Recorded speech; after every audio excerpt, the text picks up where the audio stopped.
오늘은 현장 복음 메시지 말씀 부분이에요. 성경 부분이죠.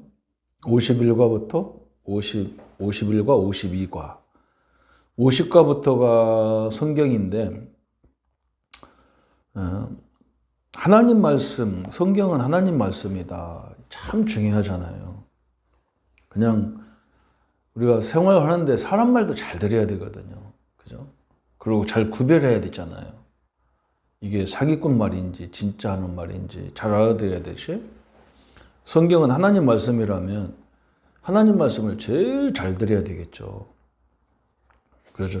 그러면 51과는 뭐냐면 하나님은 말씀 운동을 원하신다 그랬어요. 왜 그러냐면 히브리서 4장 12절의 본문인데 거기에 보면 하나님 말씀은 우리의 영, 혼, 골수, 관절 또 우리 생각까지도 치유할 수 있는 메시지다 그랬어요. 저는 이 말이 옛날에는 무슨 말씀이 치유하냐 그랬는데 진짜 저는 그걸 많이 봤습니다. 말씀만 사람을 바꿀 수 있어요.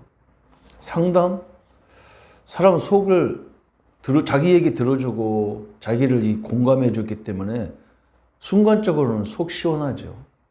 치유된 것 같아. 근데 안 그래요. 인간이라는 것은 나중에 그런 상황이 또 벌어지면 또 뒤집어져요. 그게 특징이에요. 하나님 말씀은 뭐냐? 그걸 바꿔버려요. 그리고 하나님의 말씀이 내가 딱 믿어질 때부터 역사는 다시 시작되는 거예요.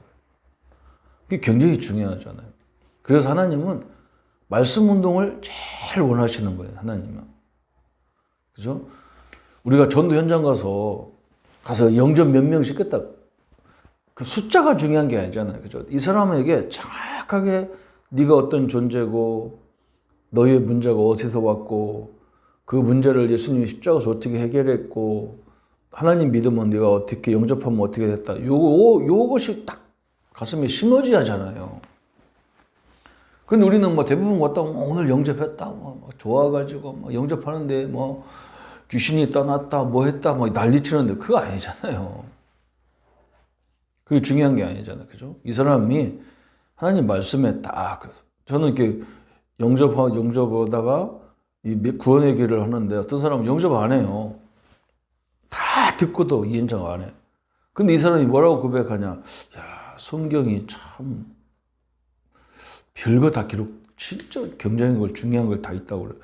그게 그 사람은 나한테는요. 그게 굉장히 응답이라고 생각한 거예요.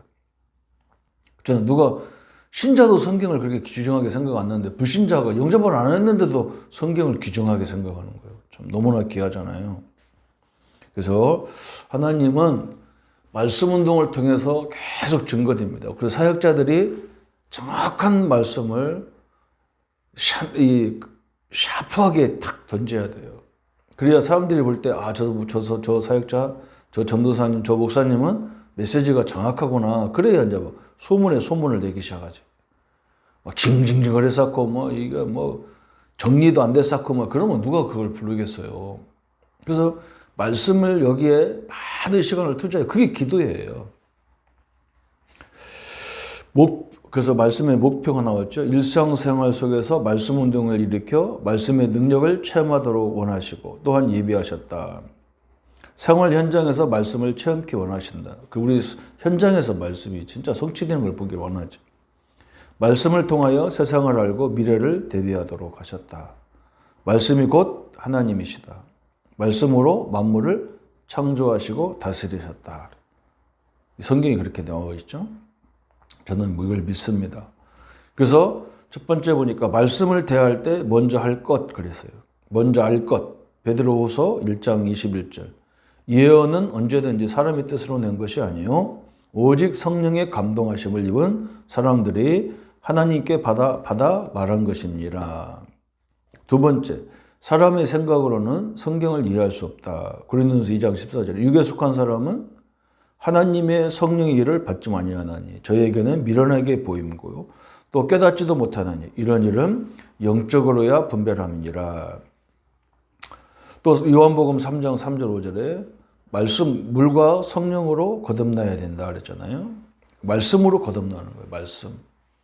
말씀이 증거라는 거죠. 그죠? 그래서 말씀을 대할 때 한마디로 말하면 성령의 감동으로 기록되어 있기 때문에 말씀을 읽을 때, 들을 때, 메시지를 읽을 때, 들을 때 성령이 가장 강하게 역사하는 거예요. 왜 그러냐면 이 말씀 자체가 성령의 감동으로 되어 있어요. 그래서 성령이 가장 크게 역사하는 것이 뭐냐면 말씀 들을 때, 말씀을 전달할 때, 전할 때 그때 굉장히 역사하는 거예요. 그래서 지금 현대 사람들이 하나님 말씀을 못 듣잖아요. 이게 특징이에요. 마귀가 그걸 가만 놔두겠습니까? 성령이 가장 크게 역사하는 것인데. 그 두 번째, 말씀을 항상 받아야 되는 이유가 뭐냐? 말씀을 경험치 못하는 자는 어린아이와 같아요. 다시 말하면 하나님을 말씀으로 체험하는 건데 하나님의 말씀이 성취되고 말씀이 지금도 살아서 역사한다는 것을 모르면 그 신앙은 항상 어린아이가 징징거리는 신앙이 되는 거예요. 말씀을 떠나 열심히 살면 헛띵거림이 되는 거예요. 그렇잖아요. 말씀 없이, 복음 없이 사는 사람은 헛띵 거잖아요. 세 번째, 말씀을 지키는 자는 하나님의 참사랑을 체험하게 되고 하나님의 온전한 능력을 깨닫게 되며 하나님이 나와 함께 계심을 알게 된다. 네 번째, 우리를 표시 없이 넘어지게 하는 사단을 이기는 큰 무기가 말씀이에요. 왜냐? 말씀은 계약서이니까. 사기꾼들이 꼼짝 못하는 방법이 뭐냐? 계약서에 있으면 돼. 그래서 항상 영수증 이런 것들 잘 보관해야 돼. 왜 그러냐? 사기꾼들이 와서 너 돈 내놔 그러면 딱 증거를 대야 돼. 아유 언제 갚았잖아. 안 돼요. 말로는. 계약서가 있어요. 성경 하나님 말씀은 계약서이기 때문에 하나님도 계약에 의해서 움직이는 거예요. 그냥 우리나라 사람들은 그게 좀 약해. 우리나라 사람들은 정으로 움직이거든. 정으로. 이 유교권, 불교권은 특징이 정이라. 기독교 국가는 철저히 뭐냐? 기독교적인 사고는 철저히 약속이거든. 그게 완전히 차이 나는 거죠. 다섯 번째, 완전히 열린 마음으로 말씀을 받으면 하나님의 역사가 따라온다. 어떻게 따라오냐? 그 말씀 속에 비전과 꿈과 소망이 생기는 거죠. 그래서 큰 세 번째, 나의 삶에 나타나는 하나님의 말씀의 특징 세 가지. 베드로전서 1장 23절에 하나님 말씀은 썩지 아니할 씨로 거듭난 것이다. 그리고 하나님 말씀은 항상 살아있다. 항상 있는 말씀. 그 말은 영원한 말씀이라는 거예요. 하나님의 말씀은 썩지 아니하고 우리를 거듭나게 하는 말씀이고 또 살아있는 말씀이고 영원한 말씀이라는 거예요. 말씀만 영원해요. 그걸 우리가 붙잡아야 돼. 두 번째, 말씀을 깊이 알면 사단, 죄, 실패해서 어떤 일이 알게 되느냐. 요한복음 8장 32절. 그죠? 우리가요, 진리를 알면 진리의 목적이 뭐냐면 자유예요. 자유잖아요. 해방인 거예요, 해방. 우리를 묶는 게 아니라는 말이죠. 복음 안에서, 사단에서, 죄에서, 실패의 소리를 완전 해방시킨 거예요. 그래서 말씀이 나를 치유하는 다섯 분야. 세 번째, 히브리서 4장 12절. 우리의 혼, 영, 관절, 골수, 마음과 생각. 혼, 그 영적 치유죠. 영, 마음 치유. 또 영, 혼, 그죠? 영적 치유, 마음 치유, 관절, 육신 치유, 골수. 저는 옛날에 이 골수가 왜 중요한지 몰랐어. 골수가 뭐지? 뼈속이라는 말이 근데. 그죠? 의사 선생님들이 가르쳐 주더라니까. 그 목사님 골수에 이 뼈 속에서 골수 안에서 피가 형성된대. 피가 만들어진다는 거예요. 그러니까 우리가 은혜를 받으면 내 피도 정화되는 거예요. 이게 엄청난 거죠. 그죠? 마음과 생각. 그죠? 이걸 치유한다는 거예요. 네 번째, 적용. 지금 나에게 주신 하나님의 말씀이 어떤 것이냐. 그죠? 올해의 말씀, 또 우리는 지교회 같은 데 가면 이번 달 우리에게 준 말씀. 학원복음화, 이번 달에 학원복음화, 우리 랩런트들은 그 말씀이 뭐냐. 또 오늘 이번 주일 메시지는 뭐냐. 또 오늘의 말씀은 뭐냐. 사람들이 그렇게 생각해요. 아이고 하나도 붙잡기 힘들어 죽겠는데 4가지 5가지 하냐. 내가 속으로 아이고 당신은 학교 가서 그럼 한 과목만 배우냐. 응? 매일 학교 가서 5과목 6과목씩 공부하고 오는데 또 당신은 현장에 가봐라. 엄마 아빠 노릇 직장에 가면 직원 노릇, 교회 가면 목사 노릇, 막 그 사역이 몇 가지를 하고 있잖아요. 그래서 요 5가지, 몇 가지를 이렇게 동시에 할 수 있는 그 힘이 있어야 돼요. 그게 능력이라. 하나만 할 수 있는 세상이 별로 없어요. 52과. 그래서 말씀은 길이요 빛이다 그랬어요. 성경은 다 하나님 말씀이잖아요. 그 속에 길이 있고 빛이 있어요. 그죠? 어떤 것은 하나님의 역사를 얘기했고 어디 어느 부분은 율법을 얘기했고 그런데 그 속 중간중간에다가 하나님이 굉장히 중요한 복음을 딱 숨겨놨어. 그게 굉장히 중요하잖아요. 그죠? 그래서 52과는 말씀은 우리가 가는 길이고 그 빛이다. 성경은 지식이 포함되어 있으나 지혜와 지식으로만 멈추는 것이 아니고 지혜와 지식 이후에 중요한 것이 숨겨져 있다. 첫 번째 보니까 말씀에 율법적인 권위가 있어요. 그죠? 그래서 말씀을 지키면 완전히 행하는 자에게 복이 있다 그랬잖아요. 증거를 구하고 전심으로 구하는 자에게 복이 있다. 말씀을 따르는 자는 부끄러움을 당치 아니하리라. 말씀은 금과 은보다 가치가 있다. 천지가 주의 규례대로 되어져 있다. 주의 말씀을 폐할 때 권능의 손을 펴서 징계하신다. 큰 평안을 얻고 장애물이 없다 그랬어요. 말씀의 권위. 말씀을 제대로 우리가 딱 붙잡으면 그렇게 되겠죠. 그런데 말씀에 지혜와 지식이 있다는 말이에요. 그래서 첫 번째 보니까 뭐라 했냐면 사람보다 지혜 있다 그랬어요. 그렇죠. 원수보다 지혜 있다 그랬어요. 그래서 우리가 하나님 말씀 붙잡는 게 원수를 이기는 것, 싸워서 이기는 것보다 훨씬 빨라요. 말씀을 묵상할 때 스승보다 지식이 승해진다. 그렇겠죠. 우리 선생님들, 우리 스승들의 조건이 뭐예요? 그 인생을 사는 경험 속에서 그 많은 지식을 갖고 있잖아요. 그분들이 그걸 우리가 배우는 거예요. 성경은 지식으로 말하면 끝이 없잖아요. 그죠? 처음 창세부터 시작해가지고 저 로마 시대까지 그 여정이라는 거 엄청난 여정을 설명해 놨어. 레파토리가 엄청나게 많아요. 경험이 엄청나게 많은 거예요. 근데 우리가 그런 경험을 다 직접 가서 체험하려면 체험 되겠어요? 성경을 통해서 딱 체험하는데 어떻게 체험하느냐? 한마디로 저는 이렇게 체험해요. 홍해를 가르시고 광야를 통과하시고 애굽을 이기시고 바벨론을 이기시고 로마를 이기신 하나님이 나의 하나님이구나. 그러면 내가 지금 어떤 어려움 속에 있어도 이 하나님이 역사하면 내가 두려워할 게 없구나. 그럼 어떻게 하나님이 역사하느냐? 어느 때 역사하느냐? 오직 복음할 때 역사하는구나. 그럼 끝이잖아요. 스승보다 지혜롭고 순종할 때 노인보다 명철해진다. 노인은 특징이 많은 경험이 있어요. 그래서 우리가 우리 부모들을 선배들을 존경해야 되는 이유가 뭐냐? 나하고 우리 아버님하고 근 30년 넘게 차이 나요.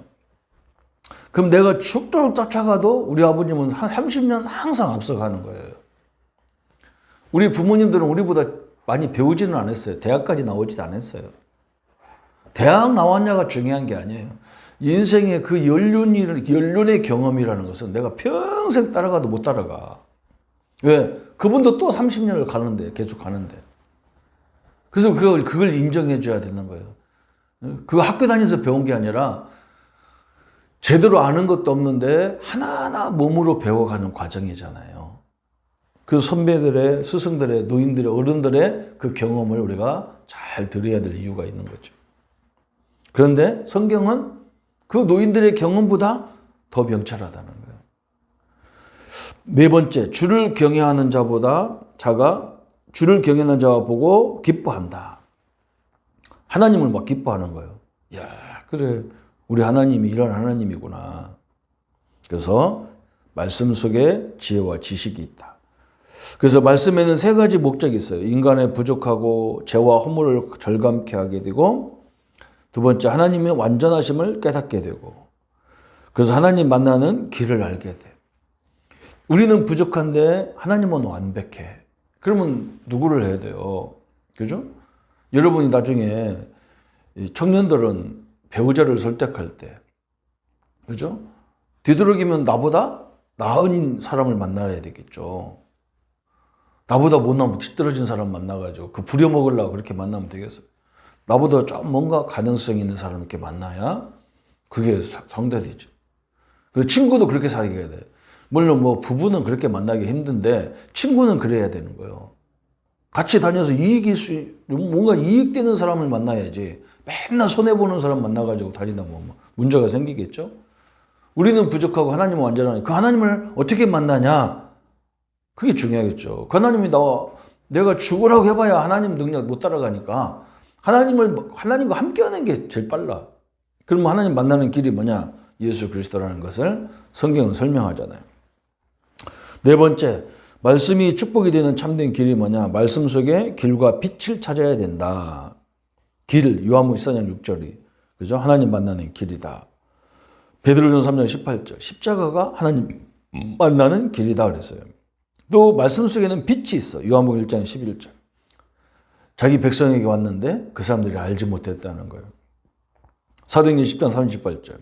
마귀에게 눌려 있는데 그죠? 그래서 눌린 자를 다 고쳐냈잖아. 예수 이름으로. 사도행전 에베소 2장 1절 3절까지 바울이 그걸 봤단 말이에요. 우리 예수님 이 땅에 오신 이유가 우리를 죄와 허물에서 건져내고 세상 풍속에서 건져내고 본질상 진노에서 우리를 건져내려고 오셨다. 이걸 알았잖아요. 그래서 말씀 속에서 반드시 길과 빛을 찾아야 되는데 창세기 3장 15절이 그 영원한 복음이 딱 숨어 있잖아요. 가인과 아벨의 예배, 그죠? 네피림 시대, 아브라함을 부르신 이유, 이삭이 이삭을 바쳐야 되는 창세기 22장의 그 이유, 그죠? 수양을 설명하기, 이 예수 그리스도를 설명하려고 한 거예요. 요셉이 꿈을 해석하고 이 빛을 다 설명했죠.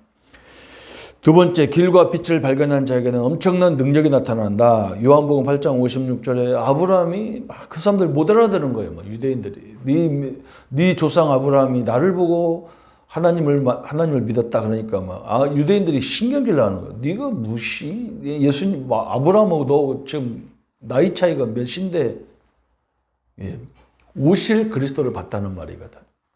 그죠? 이게 중요한 거예요. 유월절 사건, 빛이죠. 저 안진뱅이를 일으킨 사건, 그죠? 사도행전 28장 31절, 하나님 나라를 전파하는데 아무도 금할 사람이 없었다. 빌립보 4장 14절, 내게 능력 주시는 자, 쭉 그 얘기입니다. 그래서 세 번째, 인생 안내서는 예수 이름과 흑암의 길에 빛이 되시는 예수님, 그죠? 예수님을 다른 이에게 증거하는 일에 모든 것이 속해 있음을 알게 한다. 굉장히 중요하죠. 그래서 성경은 하나님의 말씀이다.